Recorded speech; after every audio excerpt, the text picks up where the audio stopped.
ଟଙ୍କା 1200 ସାର୍ ପାଟିତୁଣ୍ଡ ବସ୍ ଆଉ କିଛି କଥା ନାହିଁ। 1200 ଟଙ୍କା ମୋ ହଜବେଣ୍ଡ ମାଗିଲେ, ସିଏ ମୋ ସ୍ୱାମୀ ସାଙ୍ଗେ ସାଙ୍ଗେ ବୁଲି ପଡ଼କୁ ଯାଏ। ହାତିଆ ଭଳିଆ କ'ଣ ରହିବେ ମୁଁ ନିରୁ ଘରକୁ ଯାଅ ପାଟିତୁଣ୍ଡ କରନା, ସାଙ୍ଗେ ସାଙ୍ଗେ ମୋତେ ଫୋପାଡ଼ି ଦେଲେ। ପଥର ଯାଇକି ଆଣିଲେ, ଛେଚିକି ମାରିବେ, ଗୋଟେ ବଲ୍ହା କାଢ଼ିକି ଆଣିଲେ। ମୁଁ ତାଙ୍କ ଗୋଡ଼ ତଳେ ଆଜ୍ଞା ସିସି କ୍ୟାମେରା ବି ଅଛି ରେକର୍ଡ ଭିଡିଓ ସେଟା ଏକୁଟିଆ ସ୍ତ୍ରୀ ଲୋକଟେ ତମେ କୋଉ ହିସାବରେ 10 ଜଣ ପିଲାଙ୍କୁ ନେଇକି ଆସିଛ ମାରିବ ବୋଲି? ଯଦି ମାରିଦ ମରିଯିବ ସେ। ମୋ ପରିବାର ଗୋଡ଼କୁ ହାଣିଦେଲେ, କୋଦାଳରେ ହାଣିଦେଲେ, ବଲ୍ହା ପୁରେଇ ଦେଲେ, ଆମ କବାଟକୁ ବାଡ଼େଇ ବାଡ଼େଇ ବାଡ଼େଇ ବାଡ଼େଇ ବାଡ଼େଇ ପୁରା ଭାଙ୍ଗିଦେଲେ। Please Balipatna sir, please IIC madam, please ଏଇ ପୁଙ୍ଖାନୁପୁଙ୍ଖ କରନ୍ତୁ। କେତେ ଦିନ ଡରିକି ଚଳିବୁ ଏମିତି? ସାର୍ ମୁଁ ଦେବାଶିଷ କର। ତ ମୁଁ ଆଜି ମେଡ଼ିକାଲ ଆସିଥିଲି ରାତି 11:30ରୁ 12ଟାରେ ଆମେ ପହଞ୍ଚିଲୁ।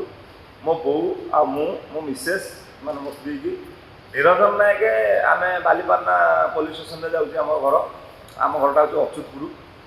ନିରଞ୍ଜନ ନାୟକ ଅତର୍କିତ ଆକ୍ରମଣ 1200 ଟଙ୍କା ନେଇଥିଲା। ମୁଁ ତାକୁ ମାଗିଲି, ଆଜ୍ଞା ମାଗିବାଟା ତାକୁ 3-4 ଥର ମାଗିଥିଲି। ଯଦି ମାଗିଲେ ଆଜି ଟିକେ ଫ୍ରେସ୍ କରିକି ମାଗିଲି। ମୁଁ ପଇସାଟା ଦେ, ମୋର ଆଜି ଅସୁବିଧା ଅଛି, ମୁଁ ଘରେ ସଉଦାପତ୍ର ଆଣିବି, ମୋ ଝିଅର ଚୁଡ଼ା ଫଡ଼ା ସବୁ ସରିଗଲେ ମୁଁ ଆଣିକି ଆଣିବି, କ'ଣ ପାଉଡ଼ର ପତ୍ର ଆଣିବି। ଆଜ୍ଞା ପଇସା ମୋତେ ଦେଲା ସତ, ଦେଲା ଭିତରେ କ'ଣ କରିଛି 8-10 ଗୁଣ୍ଡା ଆଣିଲା। ଗୁଣ୍ଡା ଯେଉଁ ଗୁଣ୍ଡା ଆଣିଛି ଆଜ୍ଞା 10ରୁ 12 ବୋଧେ ହେବେ ସିଏ। ଅତର୍କିତ ଆକ୍ରମଣ ଯାହାକି ମୁଁ ଜାଣିନି ଆଜ୍ଞା। ମୋ ଘରେ ପଶିକି ଆଗ ବାଡ଼େଇଲା ମୋତେ। ମୋ ବୋଉ ଯେତେବେଳେ ପଶି ଆସିଛି, ବୋଉକୁ ଆଜ୍ଞା ଆକ୍ରମଣ। ମୋ ବୋଉର ଷ୍ଟିଚ୍ ବୋଧେ 6-7ଟା ଷ୍ଟିଚ୍। ତାପରେ ମୁଁ ଯେତେବେଳେ ଦୌଡ଼ିକି ଯାଇଛି, ଗୋଟେ ବେଲ୍ଟରେ କୋଦାଳ ଆଣିଥିଲା ଆଜ୍ଞା, ମୁଣ୍ଡା କୋଦାଳଟେ ହାଣିଦେଲା ଆଜ୍ଞା ମୋ ଗୋଡ଼କୁ ଲାଷ୍ଟକୁ।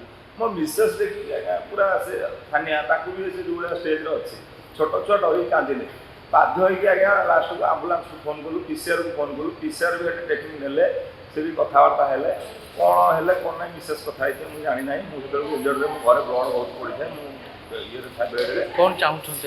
ମୁଁ ଏବେ ଆଜ୍ଞା ନ୍ୟାୟ ଚାହୁଁଛି। ଆଉ ଇଏ ଏମିତି ଗୋଟେ ଦୋଷୀ ଯାହାକି ତାର ଆଗରୁ ବହୁତ କେସ୍ ଅଛି। ଯେଉଁ କେସ୍ ଅଛି ପୋଲିସ ପୁଙ୍ଖାନୁପୁଙ୍ଖ ତାର ନେବ, ଆଉ ଯେଉଁ ମିଡ଼ିଆ ତାର ସବୁ କିଛି ଇଏ କରିବେ। ଯାହାକି ଗାଡ଼ି ଉପରେ ସେ ଗୋଟେ ଗାଡ଼ି ବେପାରୀ ଗାଡ଼ି ଦଲାଲ ଉପରେ ସେ ଏମିତି କେସ୍ କରିଛି, ତାର ଯେତେ ଖୋଜିବେ ସେତେ ପାଇବେ। ଆଉ ଆପଣଙ୍କର ଏଇ କେସ୍ ଉପରେ ବାଲିପାଟଣା ଥାନାରେ ଆହୁରି ହୁଏତ କେସ୍ ଆସିପାରେ। ଏଇଟା ଯଦି ମିଡ଼ିଆ ହେଇଯାଏ ହୁଏତ କେତେ ଲୋକ। ନିରଞ୍ଜନ ନାୟକ ଗୋଟେ ଗାଡ଼ି ବ୍ରୋକର। ଆପଣଙ୍କ ନାଁ? ମୋ ନାଁ ଦେବାଶିଷ। 10 ଜଣ ଆସିଥିଲେ, ପୁଅକୁ ମୋର ବାଡ଼ିଆ ବାଡ଼ି କରି ମୁଁ ଛଡ଼ିଗଲି, ମୋ ମୁଣ୍ଡକୁ ପିଟି ଦେଲେ ଗଲା ଧୀରେ। ନିରଞ୍ଜନ ନାୟକ। କ'ଣ ପାଇଁ ଆଜ୍ଞା ଏମିତି ହେଲା? 1200 ଟଙ୍କା ପାଇଁ ଟଙ୍କା ନେଇଯା, ଟଙ୍କା ମାଗିଲୁ ଆଉ